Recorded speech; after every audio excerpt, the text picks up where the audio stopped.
Next जो topic है वो है Cartesian sign convention. Cartesian sign convention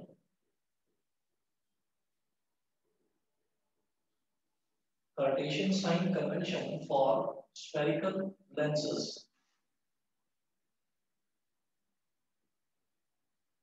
For spherical lenses. जो स्फेरिकल लेंसेज होते हैं उनके लिए कार्टेशियन साइन कन्वेंशन का मतलब ये होता है, कन्वेंशन का मतलब होता है रूल, और साइन का मतलब ये है कि कहां पर आपको पॉजिटिव साइन देना है, कहां पर आपको नेगेटिव साइन देना है। तो उसके कुछ रूल्स होते हैं, तो वो रूल्स देख रहे हैं। फर्स्ट रूल देखिएगा, all distances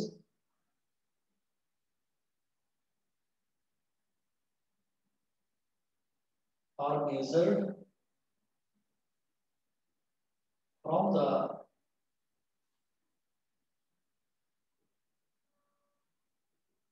all distances are measured from the optical center of the lens. First,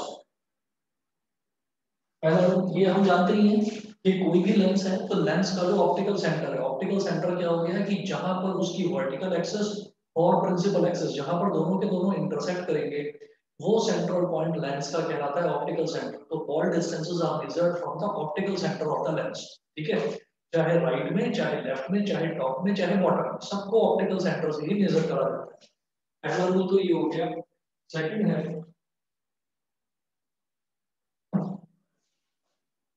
the distances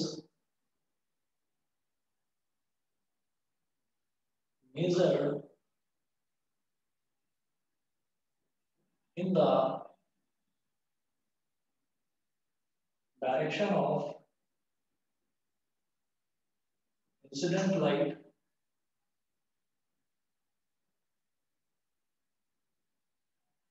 are taken as positive। Incident light की डायरेक्शन में जिन डिस्टेंसेस को हम मेजर करेंगे वो पॉजिटिव है। तो इंसिडेंट लाइट जनरली हम क्या करते हैं, हम ऑब्जेक्ट को लेंस के लेफ्ट साइड में रखते हैं और ऑब्जेक्ट से रे ऑफ लाइट जो है वो राइट की तरफ जाती है। तो इसका मतलब राइट साइड में जितने भी हम डिस्टेंसेस मेजर करेंगे वो सारे के सारे पॉजिटिव होंगे, और लेफ्ट साइड में जितने भी होंगे यानी कि इंसिडेंट रे के अपोजिट डायरेक्शन में जो होंगे वो नेगेटिव, और इंसिडेंट रे की डायरेक्शन में जो होंगे वो पॉजिटिव होंगे। ये दूसरा रूल था। थर्ड है, थर्ड बिल्कुल इसी के जैसा दूसरे वाला, जैसा दूसरा है वैसा ही है थर्ड भी। Distances measured in the direction opposite to that of incident light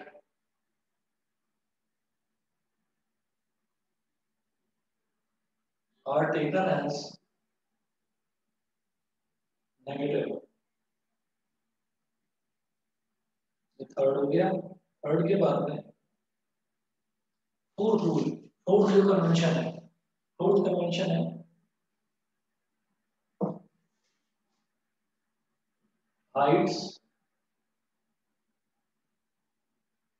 heights measured upward, heights measured upwards and perpendicular, heights measured upwards and perpendicular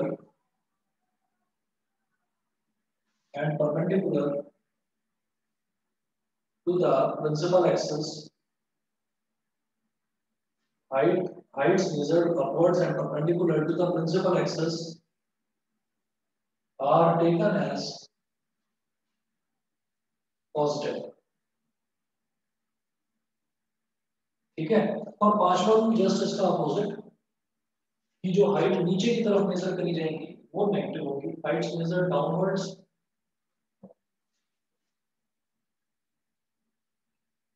heights measured downwards and perpendicular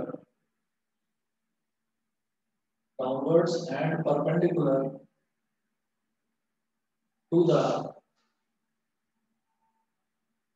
principal axis are taken as negative.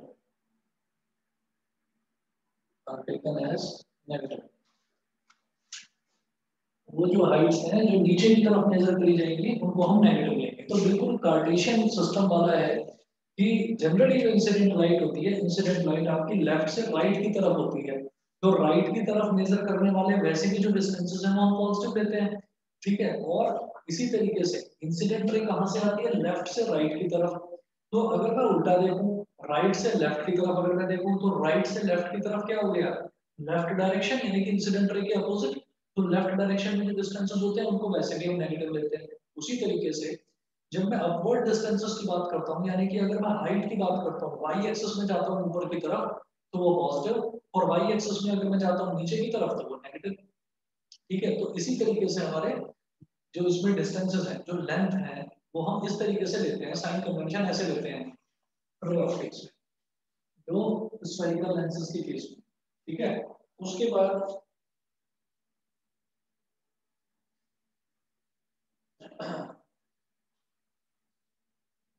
आप देखिएगा कुछ sign convention से कुछ जो rules हैं वो derive होते हैं। ये कुछ इस तरीके से है कि consequences of sign convention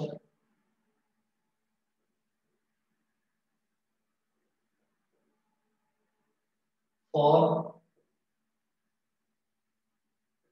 spherical lenses। ये जो हमने स्फेरिकल लेंसेज के साइन कन्वेंशन देखे हैं, इनके कंसीक्वेंसेस का मतलब क्या है कि इनसे इनसे हम क्या चीज कह सकते हैं, क्या चीज डिराइव हो सकती है इनसे, वो देखना है। बस एक एक मिनट रुकिए जरा बस।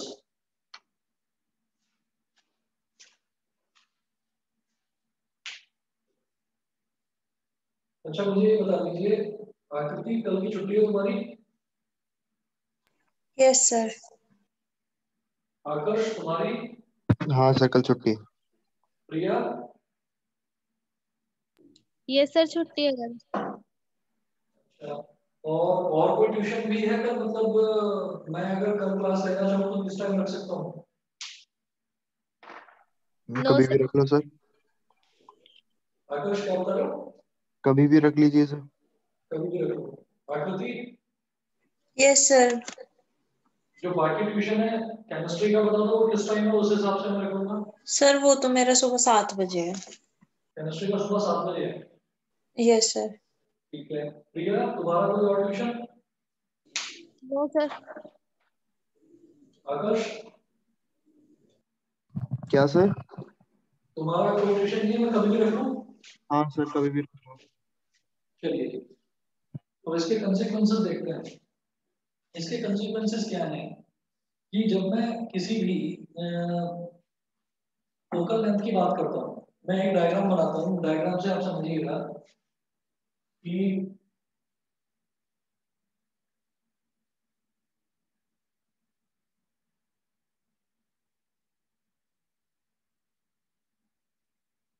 इधर भी और इधर भी दोनों तरफ उभरा हुआ सरफेस है। उभरा हुआ सरफेस मतलब bulging out surface. Bulging out surface का मतलब ये हो गया कि ये कॉन्वेक्स लेंस है। कॉन्वेक्स लेंस का मतलब ये हो गया कि ये कन्वर्जिंग लेंस है। ठीक, मतलब ये लाइट रेज सारी की सारी एक जगह लाकर मिला देता है, कन्वर्ज कर देता है, इकट्ठी कर देता है। तो ये कन्वर्जिंग लेंस हो गया।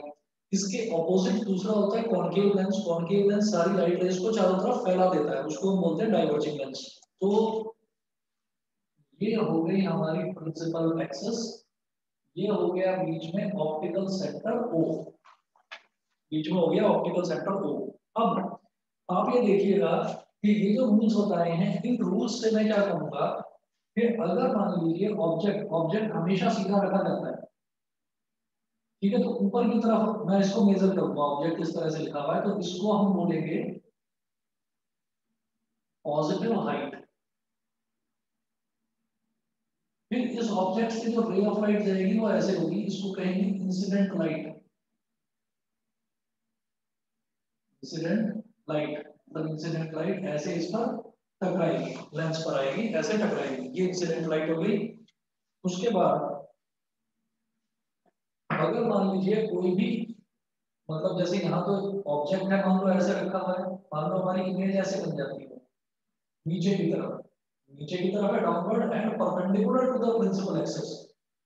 प्रिंसिपल एक्सिस पर परपेंडिकुलर भी है साइड बाय साइड, तो इसको क्या बोलेंगे, ये हो जाएगी नेगेटिव हाइट। अब इंसिडेंट लाइट अगर ऐसे है तो अगर इस डायरेक्शन में कोई भी डिस्टेंस नापूंगा तो हम ये करेंगे डिस्टेंस मेजर्ड, डिस्टेंस मेजर्ड लिखो या सिर्फ डिस्टेंस लिखो, distance is positive, incident light ऐसे और इस तरफ को अगर नापेंगे, मतलब इंसिडेंट लाइट के ऑपोजिट अगर इस तरफ नापेंगे तो डिस्टेंस इज नेगेटिव,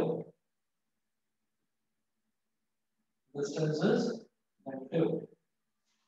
ठीक है, तो ये चीजें ध्यान में रखते हुए हम ये कहेंगे कि अब कुछ कंसीक्वेंसेस साइन कन्वेंशन से कुछ कंसीक्वेंसेस, कुछ चीजें पता चली।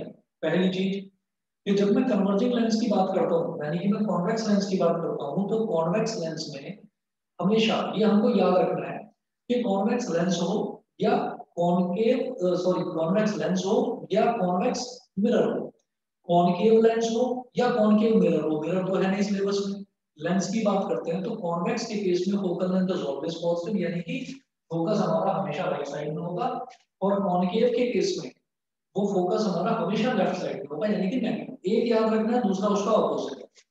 तो पहला जो इसका कॉन्सिक्वेंस है वो है और कॉन्वेक्स और कॉन्वेक्स और converging lens, focal length is always positive, while for a concave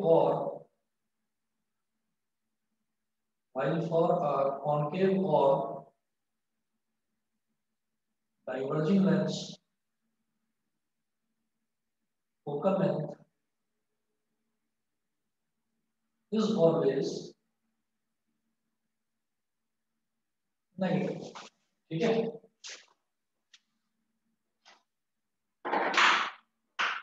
focal length हमेशा नेगेटिव होगी। तो पहला तो ये हो गया, ठीक है जी।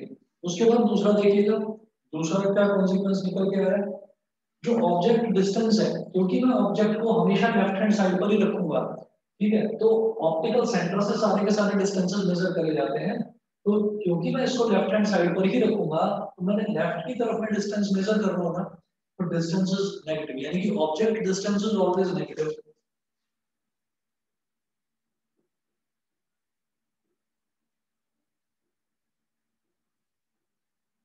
Object distance is always negative। फिर third,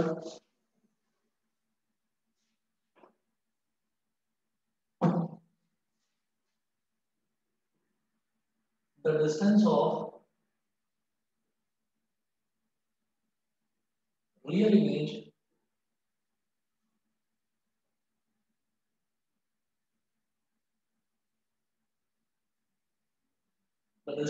real image is always positive, while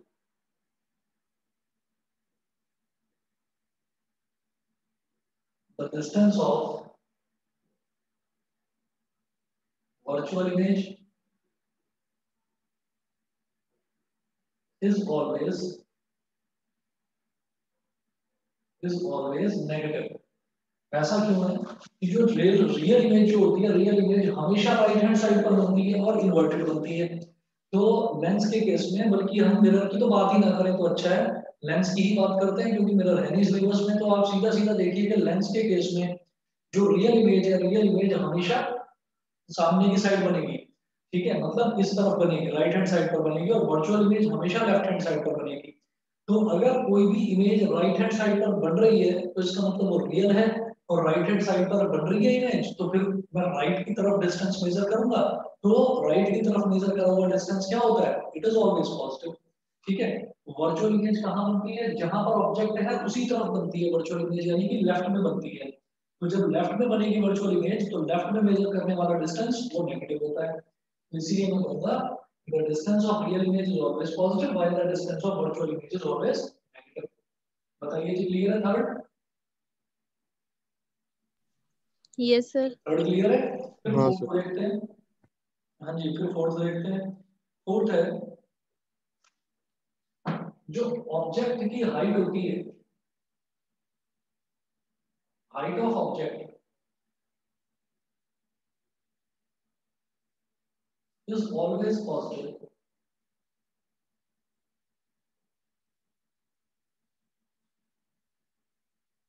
height of object is always positive. उसके बाद इमेज की बात करेंगे। देखो हाइट ऑफ ऑब्जेक्ट पॉजिटिव ये तो हमें पता ही है। ऐसा क्यों है?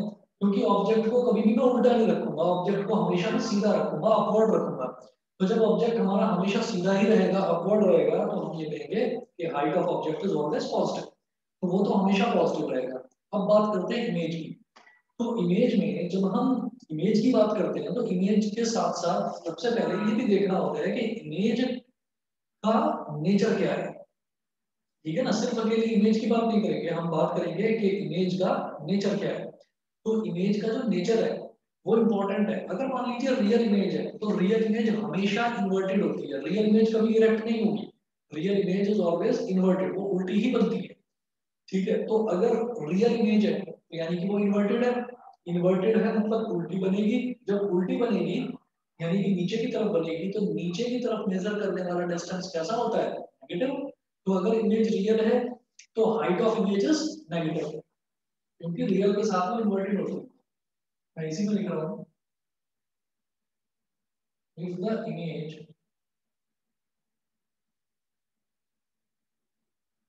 Is real then height of image is negative. If the image is real, then height of image is negative. But if the image is virtual,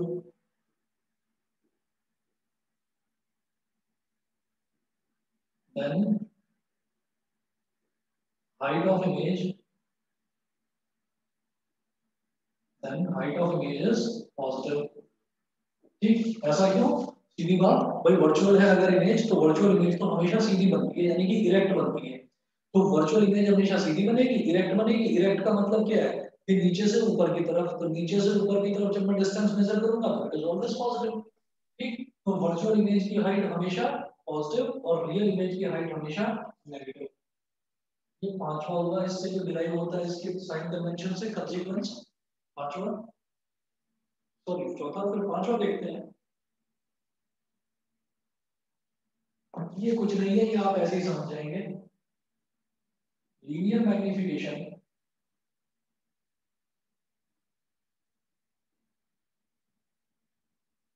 और real image m is equal to, magnification होता है बेटा height of image यानी कि h2 upon height of image यानी कि h1। तो real image के केस में जो मैग्निफिकेशन है, आप ये देखिए कि h1 तो हमेशा पॉजिटिव रहेगा। रियल इमेज के केस में हमारा h2 क्या होता है, नेगेटिव। क्योंकि रियल इमेज है तो रियल इमेज इन्वर्टेड होगी, इन्वर्टेड मतलब उल्टी इमेज, तो उल्टी इमेज की हाइट कितनी होगी, नेगेटिव। और ऑब्जेक्ट की हाइट हमेशा पॉजिटिव होती है, तो नेगेटिव अपॉन पॉजिटिव तो ये नेगेटिव ही आएगा। फिर लीनियर मैग्निफिकेशन, मैग्निफिकेशन जो होता है वो रियल इमेज के केस में नेगेटिव और वर्चुअल इमेज के केस में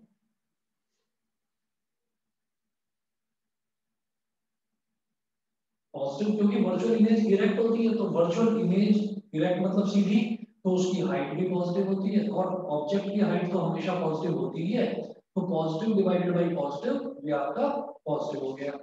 बता दीजिए पांचों क्लियर है कॉन्सिक्वेंस? यस हाँ सर। सर। क्लियर है? Yes sir. ठीक है ठीक है। उसके बाद देखेंगे refraction at a convex spherical surface. अब मैं रिफ्रैक्शन की बात करूंगा, ये तो साइन कन्वेंशन हो गई। अब रिफ्रैक्शन जो है, रिफ्रैक्शन को ध्यान में रखते हुए साइन कन्वेंशन क्या होगा, मतलब किस तरीके से रिफ्रैक्शन रिलेटेड है साइन कन्वेंशन से, ये देखते हैं। इधर करूंगा मैं,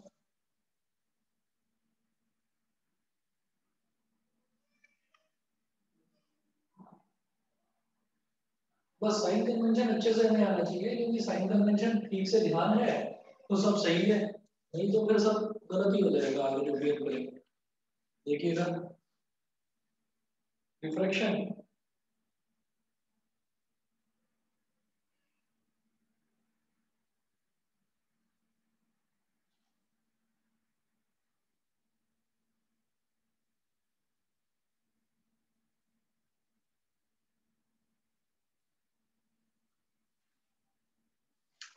surface,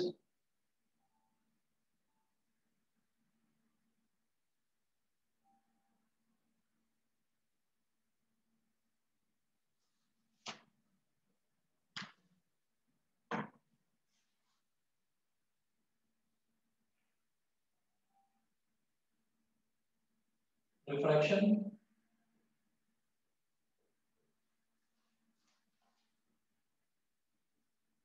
at a convex spherical surface.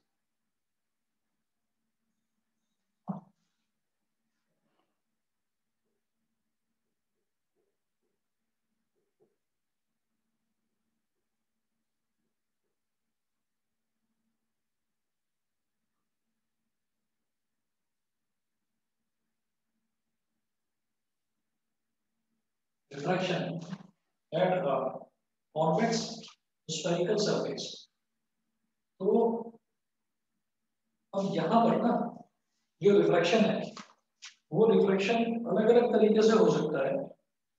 हम ये कहेंगे कि रिफ्रैक्शन जो है, रिफ्रैक्शन के लिए हम ये कहेंगे कि अगर मान लीजिए कॉन्वेक्स स्फेरिकल सरफेस की हम बात कर रहे हैं, तो कॉन्वेक्स स्फेरिकल सरफेस पर हमें एक चीज ध्यान रखनी है कि जब हम रिफ्रैक्शन की बात करें तो जो हमारी रे ऑफ लाइट है वो रेयरर से डेंसर में जा रही है या डेंसर से रेयरर में जा रही है, ठीक है। तो इसके कुछ अलग अलग केसेस होंगे, तो हम ये कहेंगे कि पहले उन केसेस को मैं बताता हूँ, फिर वन बाय वन सबके लिए कुछ डेरिवेशंस हैं। आपने ये सुना होगा लेंस मेकर्स फॉर्मूला, तो लेंस मेकर्स हाँ सर। फॉर्मूला और जो न्यूमेरिकल्स हैं, न्यूमेरिकल्स के साथ साथ उनके डेरिवेशंस भी इंपॉर्टेंट है, तो वो देखते हैं। Refraction at a convex spherical surface, तो हम ये कहेंगे कि at a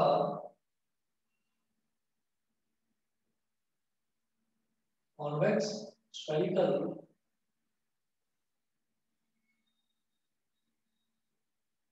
at a convex spherical surface,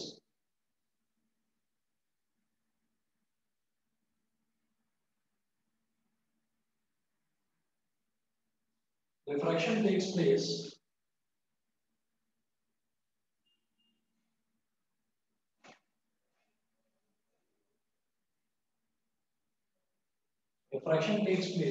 the convex spherical surface refraction takes place first step from optically rarer to optically denser medium, optically rarer to optically denser medium, optically rarer to optically denser medium, and the image formed is real, and the image formed is real. दूसरा case क्या होगा, from optically rarer to optically denser medium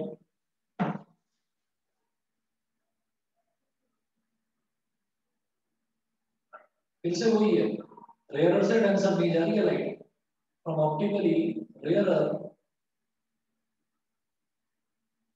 to optically denser medium and the image form is virtual.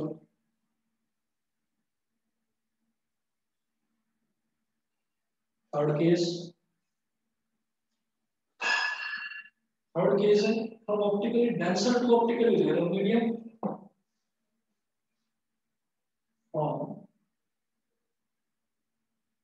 optically denser to optically rarer medium, and the image formed is real. और फोर्थ पार्ट वही है कि denser से rare and image formed is virtual from optically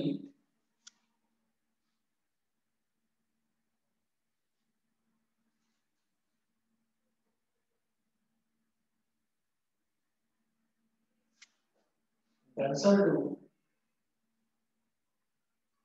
optically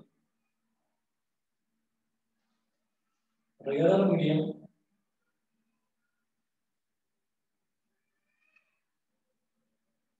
and the image formed is virtual.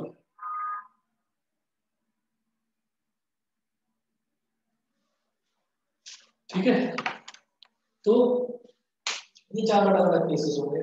अब एक एक करके सारे केसेस देखने शुरू करते हैं।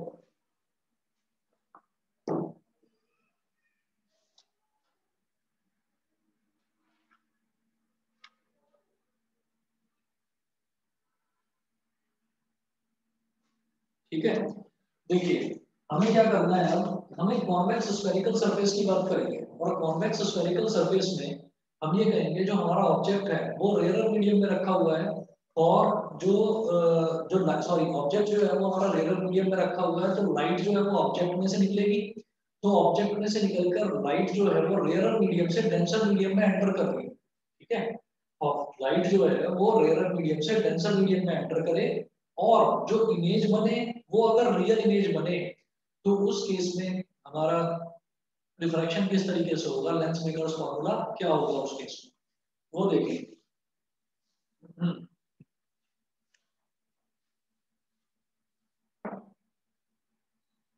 चलिए जी, तो मैं डायग्राम बनाऊंगा इसमें, इस तरफ कर रहा हूं।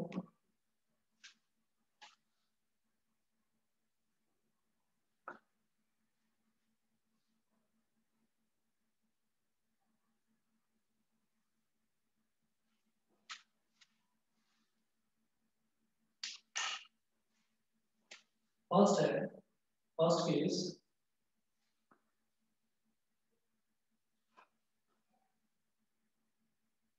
when the object lies in rarer medium, when the object lies in when the object lies in rarer medium, object lies in rarer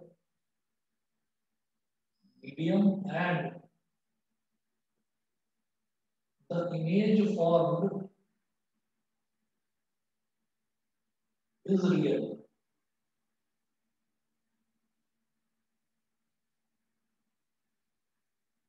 When the object lies in rarer medium and the image formed is real.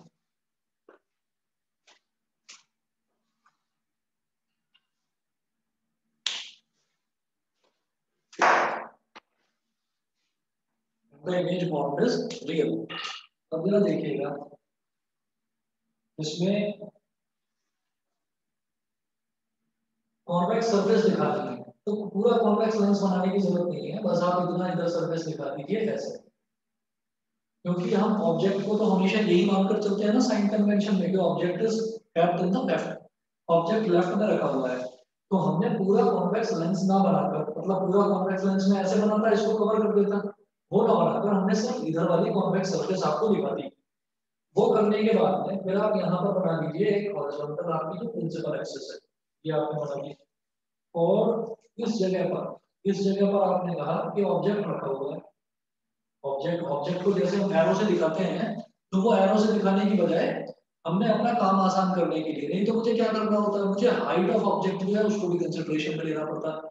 तो मैं height of object को consideration में नहीं लेना चाहता, अपना काम आसान बनाने के लिए मैंने उसको पॉइंट साइज ऑब्जेक्ट मान लिया। पॉइंट साइज ऑब्जेक्ट का मतलब उसकी हाइट 0 होगी, जैसे कि कोई छोटी सी पिन होती है, तो हमने वहां पर एक छोटी सी पिन कंसिडर करते हुए उसको ऑब्जेक्ट मान लिया। ऑब्जेक्ट को मैंने बोल दिया ओ, ठीक है। और ये मैं समझ गया, जो मैं देख रहा हूँ कि object lies in rare medium, तो इस तरफ इधर जो मीडियम है उसको मैं बोलूंगा रेयर मीडियम, और रेयर मीडियम को हम कहेंगे बेटा म्यू 1, मतलब म्यू 1 का मतलब उसका रिफ्रैक्टिव इंडेक्स है म्यू 1 रेयर मीडियम का। उसी तरीके से राइट हैंड साइड में मैं यहाँ पर लिखूंगा डेंसर मीडियम,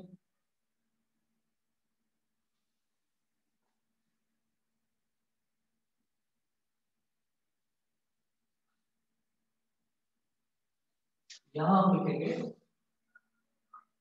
डेंसर मीडियम, और इसका जो रिफ्रैक्टिव इंडेक्स है वो है म्यू 2। रेयर मीडियम का रिफ्रैक्टिव इंडेक्स है म्यू 1 और डेंसर मीडियम का रिफ्रैक्टिव इंडेक्स है म्यू 2, ठीक है। ऑब्जेक्ट हमारा ये हो गया पॉइंट साइज ऑब्जेक्ट। अब इस ऑब्जेक्ट से एक रे ऑफ लाइट निकली ऐसे, एक रे ऑफ लाइट ऐसे निकली, तो ये जो रे ऑफ लाइट है ये हमारी क्या हो गई, इंसिडेंट रे ऑफ लाइट। तो जो इंसिडेंट रे ऑफ लाइट है वो नॉर्मल के साथ जो एंगल बनाती है उसी को मैं बोलता हूँ एंगल ऑफ इंसिडेंस।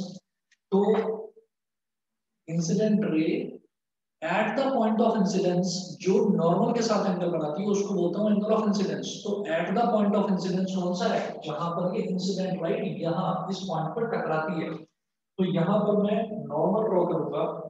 तो नॉर्मल मैंने ऐसे ड्रॉ करी, ये ऐसे मान लीजिए इस सरफेस पर ये नॉर्मल है, ठीक। तो ये जो इंसिडेंट रे है ये नॉर्मल के साथ जो एंगल बनाएगी, ये एंगल हो गया आई। और बिल्कुल आपको कंफ्यूज होने की जरूरत नहीं है कि नॉर्मल तो 90 डिग्री वाली लाइन है, जो 90 डिग्री वाली लाइन दिखाई देनी चाहिए, तो वो 90 डिग्री वाली लाइन क्यों नहीं दिखाई दे रही, क्योंकि ये एक कर्व्ड सरफेस है, और कर्व्ड सरफेस पर जो हम नॉर्मल बनाते हैं ना, वो उस सरफेस पर नहीं बनता। वो उस सरफेस पर आप पहले एक टेंजेंट ड्रॉ करोगे, टेंजेंट के ऊपर आप परपेंडिकुलर डालेंगे उसी पॉइंट पर, वो कहलाता है नॉर्मल। तो for the sake of convenience मैंने यहाँ पर आपको अलग से टेंजेंट और अलग से नॉर्मल बना के नहीं दिखाया, मैंने सिर्फ नॉर्मल बना दिया। तो ये रे ऑफ लाइट नॉर्मल हो गई, इसको बोल दिया हमने एन, नॉर्मल को एन बोल दिया, और इस पॉइंट पर ही बोल दीजिए एन, क्योंकि मुझे कहीं पर अभी ट्राइंगल्स भी यूज करने पड़ेंगे, ट्राइंगल्स के रूल भी यूज करने पड़ेंगे। तो मैंने इस वाला ये जो पॉइंट है इस पॉइंट को बेटा मैंने एन बोल दिया, एन इज फॉर नॉर्मल, ठीक है, ओ इज फॉर ऑब्जेक्ट। उसके बाद देखिएगा ये रे ऑफ लाइट अब रेयर से डेंसर में जा रही है,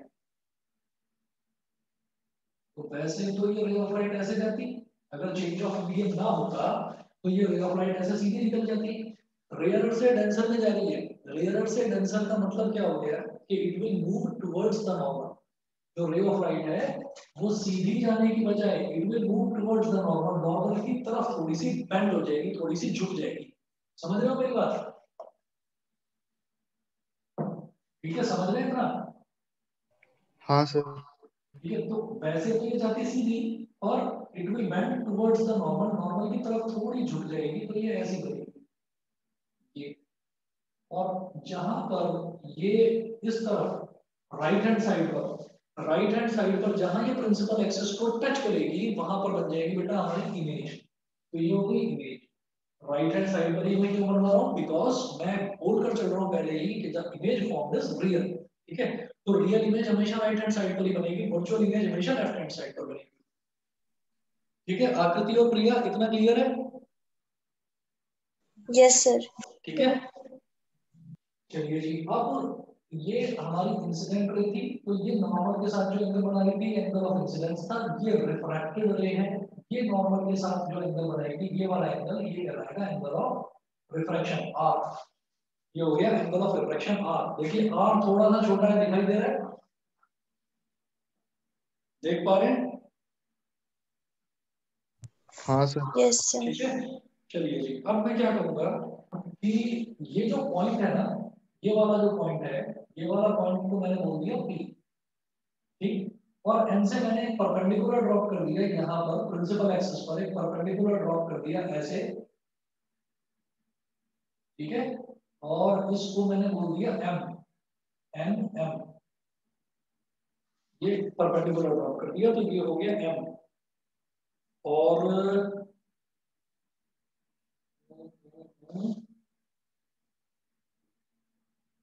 जो लेंस है, लेंस का यहाँ पर जहां पर नॉर्मल स्ट्राइक कर दिया अगर, वो कह रहा था बेटा सेंटर ऑफ कर्वेचर, तो ये सी हो गया। जो ये ऑब्जेक्ट से निकलने वाली इंसिडेंट रे है, ये जो एंगल बना रही है प्रिंसिपल के साथ, प्रिंसिपल एक्सिस के साथ, इसको बोल दिया अल्फा। और इसी तरह से जो रिफ्रैक्टेड रे है, वो जो प्रिंसिपल एक्सिस के साथ एंगल बना रही है, उसको बोल दिया बीटा। और ये जो नॉर्मल है, नॉर्मल जो सेंटर यहाँ पर, नॉर्मल जो है वो सेंटर ऑफ कर्वेचर को निकल गया कर, नॉर्मल प्रिंसिपल एक्सिस के साथ जो एंगल बना रही है उसको बोल दिया हमने गामा, गामा। ये सारे एंगल्स क्लियर? ठीक है हाँ सर। Yes sir. ओके, कितना हो गया?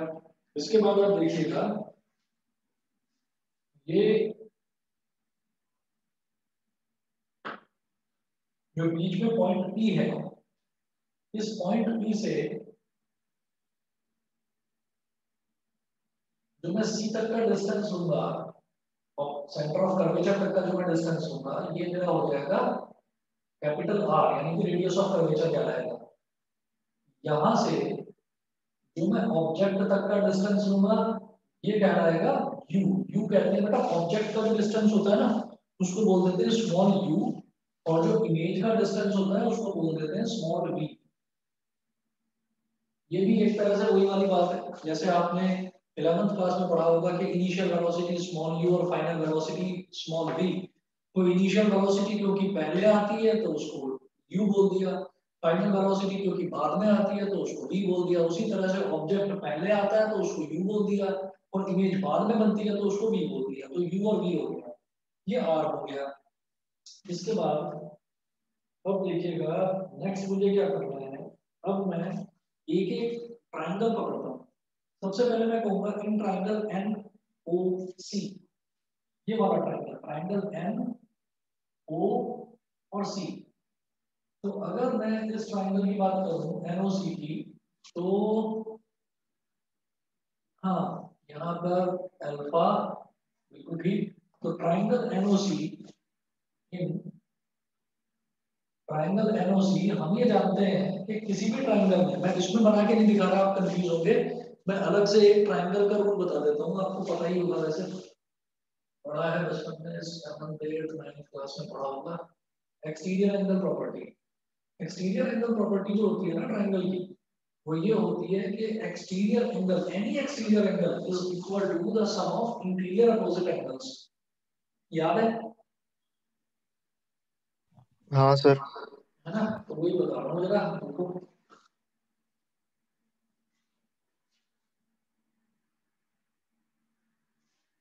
अगर हम किसी भी ट्राइंगल की बात करें ना, जैसे मान लीजिए ये ट्राइंगल है, इस ट्राइंगल को थोड़ा सा एक्सटेंड कर दो बाहर, ये वाला एंगल मान लो x हो गया, ये वाला एंगल y है, तो ये अंदर वाला जो एंगल है इसको मत कहो, इसके अलावा जो बाहर इसके एंगल है उसको अगर मैंने z बोल दिया, तो this z angle is equal to x plus y. इसके बाजू वाला जो एंगल है, मतलब ये जो एंगल Z है इसके बराबर वाला जो एडजेसेंट एंगल है उसको छोड़कर जो बाकी दोनों एंगल हैं वो इसके अपोजिट एंगल कहलाएंगे। और क्योंकि ये बाहर है तो this is called exterior angle, और क्योंकि ये दोनों अंदर हैं तो they are called interior but opposite angles, interior opposite angles. तो मैं अगर ट्रायंगल एनओसी की बात करूं तो देखिए एन ओ सी, तो इसमें इंटीरियर एंगल्स कौन से हुए, अल्फा और गामा, और एक्सटीरियर एंगल कौन सा हो गया, आई। ठीक है, तो I is equal to alpha plus gamma. ये समझ में आ गया, आई इज इक्वल टू, हाँ सर। क्लियर क्लियर है। Yes sir. ठीक है, I is equal to alpha plus gamma, reason में लिख देना एक्सटीरियर एंगल प्रॉपर्टी।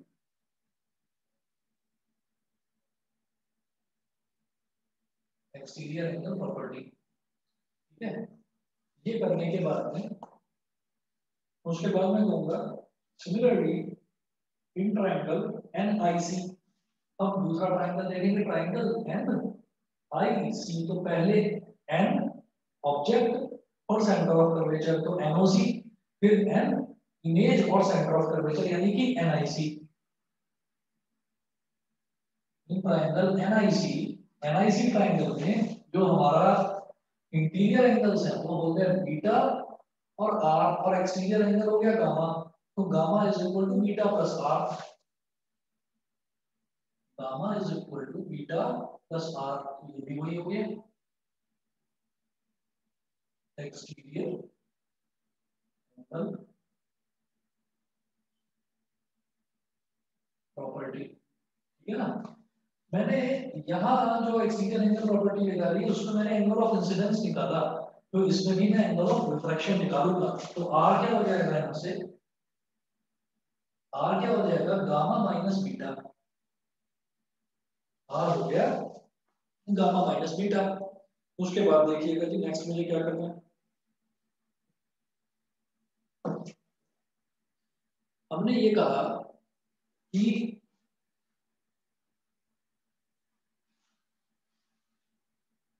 हम मान लेते हैं यहाँ पर suppose all the rays, suppose all the rays are para axial,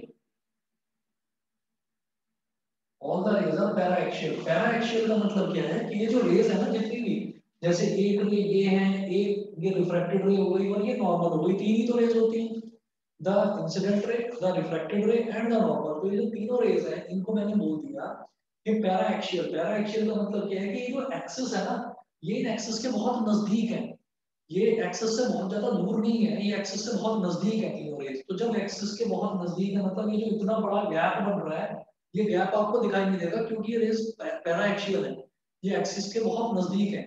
तो जब ये एक्सिस के नजदीक है तो इसका मतलब हमारे जितने भी एंगल्स बनेंगे वो एंगल्स बहुत ज्यादा छोटे छोटे बनेंगे। ठीक है, पैरा एक्सियल का मतलब ये है कि जो एंगल ऑफ इंसिडेंस है, रिफ्रैक्शन है, और आपका नॉर्मल का जो एंगल, ये नॉर्मल वाली जो बना रही है इसके साथ में सेंटर ऑफ कर्वेचर के साथ, तो ये भी हमारा बहुत स्मॉल बनेगा। तो हम ये कहेंगे then the angles, then the angles alpha, beta, gamma, i and r will be very small. Alpha, beta, gamma, I and R will be very small. तो ये सारे के सारे में एंगल्स हैं जो बहुत ज्यादा छोटे होंगे। ठीक है जी। और उसके बाद में हम ये कहेंगे कि जब भी एंगल छोटा होता है, जब भी एंगल बहुत ज्यादा छोटा होता है तो एक अजम्पशन स्टैंडर्ड दी जाती है कि tan अल्फा अल्फा के इक्विवेलेंट होता है। ठीक है ना। तो हम ये कहेंगे या कोई भी एंगल है वो अपने टेंजेंट के इक्वल होता है जब एंगल्स स्मॉल होते हैं। तो हम ये कहेंगे कि क्योंकि ये बहुत ज्यादा छोटे हैं, एंगल्स बहुत ज्यादा छोटे हैं, therefore alpha is equivalent to tan alpha, alpha is equivalent to tan alpha। ठीक है। और जो tan alpha है, tan alpha क्या होगा, tan alpha अगर मैं इसकी बात करूं तो ये परपेंडिकुलर क्या हो गया, nm, परपेंडिकुलर अपॉन बेस, तो nm upon 1। perpendicular upon this tan होता है nm upon 1 is equivalent to nm upon OP. Region में लिख देना because P is very close to M. आपको यहाँ पर डायग्राम में भी दिखाई दे रहा है कि P और M में बहुत ज्यादा कोई खास अंतर नहीं है, बहुत छोटा सा अंतर है, तो P और M क्लोज ही है एक दूसरे के, तो हमने NM अपॉन OP लिख दिया। और NM अपॉन OP लिखा क्यों है? आप कहोगे कि NM अपॉन OM ही लिखा रहने दो ना, तो मैंने ऐसा क्यों लिखा है? क्योंकि NM तो हमारी ये वाले परपेंडिकुलर हाइट होगी और जो OP है ना, OP हमारा क्या हो जाएगा? ऑब्जेक्ट डिस्टेंस हो जाएगा, ऑब्जेक्ट की लेंथ हो जाएगी। मेरी बात समझ में आ गई? हाँ सर। Yes sir. क्लियर है? हाँ चलिए, alpha is equivalent to tan alpha क्योंकि एंगल्स बहुत ज्यादा स्मॉल है, beta is equivalent to tan beta, तो tan बीटा क्या होगा? फिर इस ट्रायंगल की बात करेंगे, tan बीटा क्या हो जाएगा? nm upon im, nm upon im, और फिर वही काम करेंगे हम, क्योंकि m और p बहुत ज्यादा नजदीक है, तो nm अपॉन im बोलने की बजाय मैं इसको nm अपॉन ip बोल दूंगा, nm अपॉन ip ये कह देंगे। क्यों? क्योंकि ip अगर लूंगा तो प्रॉपर मेरा इमेज का डिस्टेंस आ जाएगा, ये इमेज कितनी दूर है। इसी तरह से gamma is equivalent to tan gamma, gamma is equivalent to tan gamma, तो ये हमारे पास आ जाएगा nm upon nm upon mc, और फिर वही काम करेंगे हम, mc जो है p और m बहुत नजदीक है, तो इसको mc की जगह pc लिख देंगे, nm अपॉन pc। क्यों ले रहा हूँ pc? क्योंकि pc हमारा क्या है? रेडियस ऑफ कर्वेचर, तो यहाँ पर r हम यूज कर लेंगे इसलिए, ठीक है। फिर हम कहेंगे from Snell's law of refraction, from Snell's law, from Snell's law क्या होता है? So mu equals to sin I upon sin R. बिल्कुल, तो हम ये कहेंगे कि जो हमारा जो ये है इंसिडेंट रे है, इंसिडेंट रे हमारी फर्स्ट मीडियम से सेकंड मीडियम में जा रही है, इंसिडेंट रे जो है वो फर्स्ट मीडियम से सेकंड मीडियम में जा रही है, तो हम देखते हैं sin i upon sin r,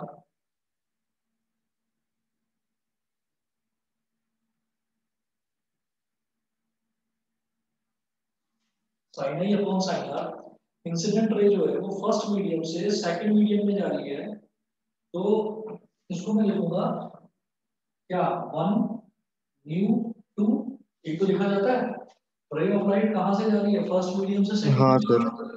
तो sin i upon sin r, और 1 mu2 को क्या लिखा जाता है बेटा? mu2 अपॉन mu1, इसको लिखा जाता है mu2 अपॉन mu1, ये हो गया sin i upon sin r। यहां तक क्लियर है आकृति? Yes sir. क्लियर है? प्रिया बताइए। यस सर क्लियर है। ठीक है, ये हमारा हो गया mu2 upon mu1 is equal to sin i upon sin r।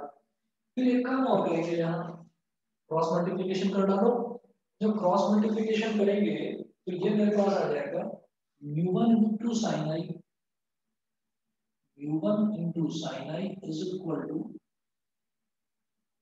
mu2 into sin r। अब चूंकि एंगल्स बहुत छोटे हैं, since I and R are very small, ये एंगल्स बहुत छोटे हैं, therefore sin I is equivalent to I and sin R is equivalent to R। हमेशा याद रखना कि tan theta is equivalent to theta होता है जब एंगल स्मॉल होता है, और sin theta is equivalent to theta होता है जब एंगल स्मॉल होता है, लेकिन cos के केस में नहीं लेते इसको। cos में एंगल जितना छोटा होगा उतना ही you are going more towards 1, क्योंकि cos 0 जो है, cos 0 की वैल्यू 1 होती है, ठीक है ना, और sin 0 की वैल्यू भी 0 होती है, यानी कि sin 0 इज इक्वल टू 0, एक तरह से वही हो गया sin theta is equal to theta. tan 0 की वैल्यू भी 0 होती है, एक तरह से वही हो गया tan theta is equal to theta, तो अगर एंगल बहुत स्मॉल है कि जीरो के नजदीक है तो tan theta is equal to theta ले लेते हैं और sin theta is equal to theta ले लेते हैं। तो sin i i के ही इक्वल हो गया, तो mu1 sin i की जगह i लिख लो, mu1 into i, और mu2 sin r की जगह आप लिख लो mu2 into r, mu1 into i is equal to mu2 into r, ये हो गया। फिर अब i की वैल्यू डालो आप, mu1 मल्टीप्लाइड बाई, शुरुआत में ही मैंने i की वैल्यू निकाली है, i की वैल्यू है अल्फा प्लस गामा, देखिए जी alpha plus gamma.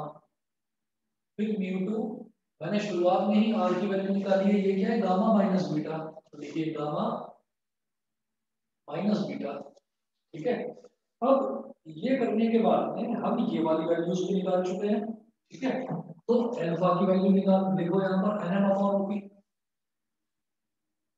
u1 alpha की जगह लिखिए nm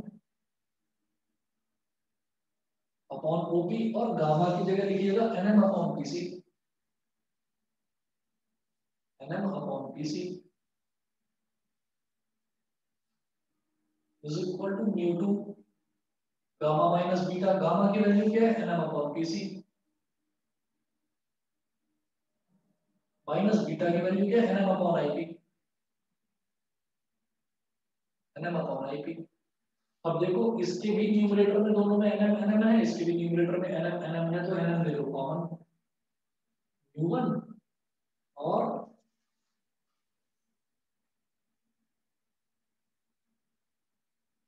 u1 तो है ही, और आपने nm ले लिया कॉमन,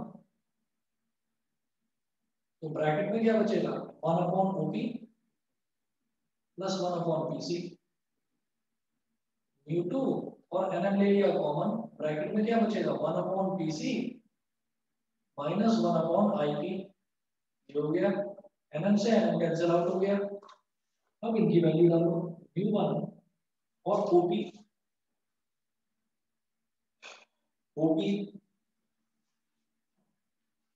तो चलो ठीक है जी, 1 अपॉन ओपी आ गया। अब अगर मान लो मैं इसको एक्सपेंड करता हूँ, तो u1 अपॉन ओपी, हम ऐसे कर लेंगे, u1 इसको मल्टीप्लाई हो गया v1 upon OP plus v1 upon pc, फिर इधर mu2 अपॉन pc और माइनस mu2 अपॉन ip। अब आप क्या करो, पीसी वाले एक तरफ ले जाओ, राइट हैंड साइड ले जाओ, और इसको इधर ले आओ mu2 अपॉन ip को, तो ये हो गया mu1 upon OP plus mu2 upon ip is equal to, PC वाले को इधर ले जाओ तो बेटा ये हो जाएगा mu2 minus mu1 upon PC.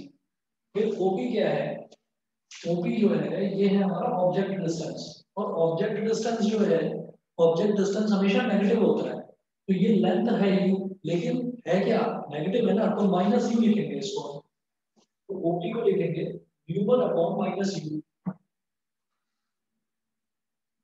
u1 upon minus u plus mu2। अब आईपी क्या है, ये वाली लेंथ आईपी, यानी कि ये है इमेज डिस्टेंस, तो इमेज डिस्टेंस क्या लेंगे पॉजिटिव, तो प्लस का भी हो जाएगा ये, is equal to mu2 minus mu1, u2 minus u1 upon ये जो pc है, pc क्या है r, ये हो गया जी। बताइए जी इतना क्लियर है। हाँ सर। यस अब इसमें हम एक चीज और देखते हैं, इसमें हम एक चीज और देखते हैं कि अगर जो हमारा फर्स्ट मीडियम है, हम रेयर मीडियम ले रहे हैं ना, तो रेयर मीडियम को हम ये कहते हैं कि रेयर मीडियम जनरली हम एयर अगर मान लें, तो इस फॉर्मूले में क्या फर्क पड़ेगा, लेंस मेकर्स फॉर्मूला है ये, किस तरह कर रहा हूं मैं,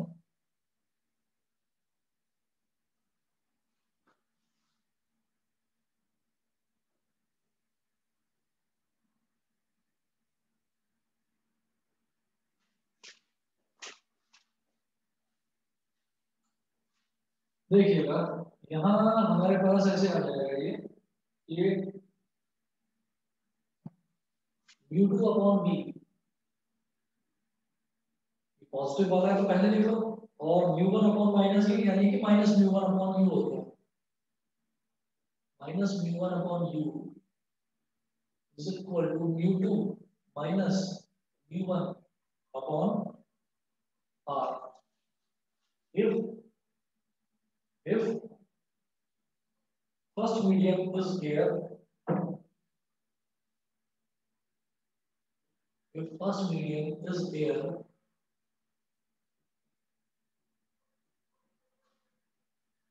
then mu1 is equal to 1 and mu2 is equal to mu.